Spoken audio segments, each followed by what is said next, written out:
కూడా ఆలోచనే వాళ్ళ మైండ్లో ఉన్న బురదంతా తీసుకొచ్చి ప్రభుత్వం మీద జల్లాలనుకుంటే ఎట్లా? సీఎం గారు 1978లో అంజయ్య గారి హయాంలో ఈ ప్రాజెక్టుకు బీజం పడింది. అయితే అనేక అవాంతరాలు వస్తున్నాయి.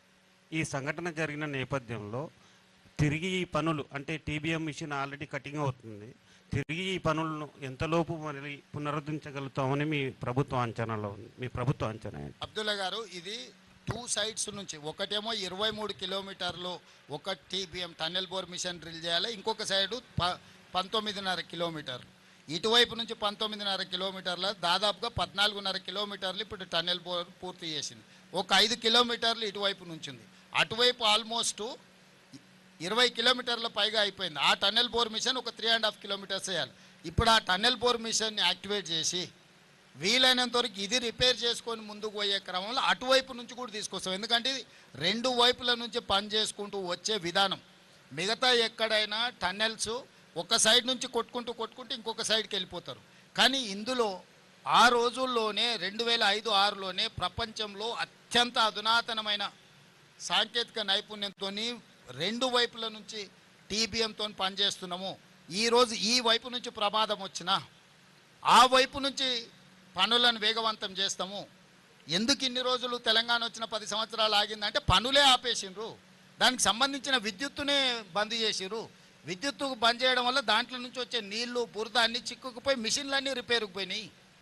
ఇప్పుడు మనం వచ్చినాక వాటిని రివైవ్ చేసి ఆ కాంట్రాక్టర్లకు డబ్బులు కట్టి, విద్యుత్ శాఖకు డబ్బులు కట్టి, కాంట్రాక్టర్లను ఎక్స్పర్ట్స్ని ఇక్కడే కాదు అమెరికాకు కూడా మా మంత్రులు వెళ్ళి ఆ నిపుణులతోనే ఆ సంస్థలతో మాట్లాడి తిరిగి ప్రారంభించినాం. దానికి మమ్మల్ని అభినందించాలి. సార్, ఇప్పుడు వాళ్ళు 9 రోజులు అవుతుంది ఈరోజు వచ్చే కార్మికులు 8 మంది, అంటే వాళ్ళు వైద్యపరంగా చూస్తే ఆలోచిస్తే వాళ్ళ పరిస్థితి ఎట్లా ఉండొచ్చు సార్? ఇప్పుడు రవి, ఇది అని మనం కాంక్రీట్గా చెప్పడానికి వీల్లేదు. అన్లెస్ అంటిల్ ఎక్స్పర్ట్స్ లోపలికి వెళ్ళి మొత్తం విశ్లేషిస్తున్న వాళ్ళు ఇచ్చిన నివేదికలు మాత్రమే ముఖ్యమంత్రిగా నేను చెప్పగలను.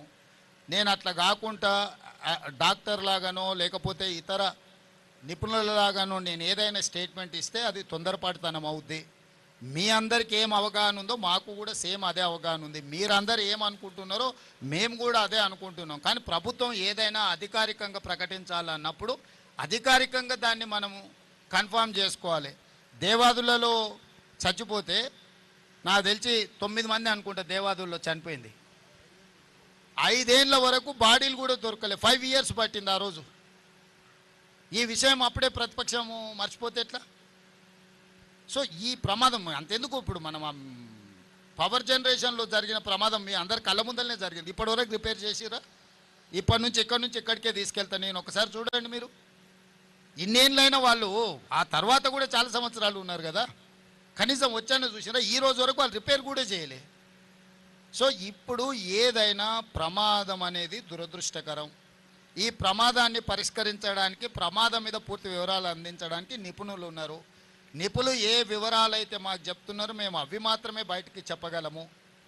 మీరు అనుకుంటున్నట్టు మేము అనుకుంటున్నట్టు ఏదైతే సమాచారం ఉందో మేము అది అధికారికంగా ప్రకటించడానికి అది సమంజసం కాదనేది నా ఉద్దేశం. ఇక్కడ పనిచేస్తున్నది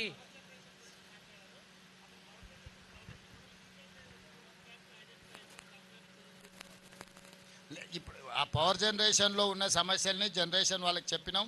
భవిష్యత్తులో అట్లాంటి ఉత్పత్తి కాకుండా ఇమ్మీడియట్గా వాళ్ళకి సూచనలు చేసినాము. సో నేను అనేది ఏంటంటే అదేమో మ్యాన్మేడ్ మిస్టేక్, ఇదేమో ప్రకృతి వల్ల జరిగింది. అంటే ఇది ఇది ఇది ఒక సంఘటన, దురదృష్టకరమైన సంఘటన. ఇక్కడ రాజకీయ పార్టీలు లోపడిపోయి నిర్లక్ష్యం వల్ల జరగలేదు. పని చేస్తుంటే పనిలో భాగంగా ఈ ప్రమాదం వచ్చింది. సాంకేతిక నిపుణుల నిర్లక్ష్యమో ప్రభుత్వ నిర్లక్ష్యం ఉండి సంఘటన జరగడం వేరు.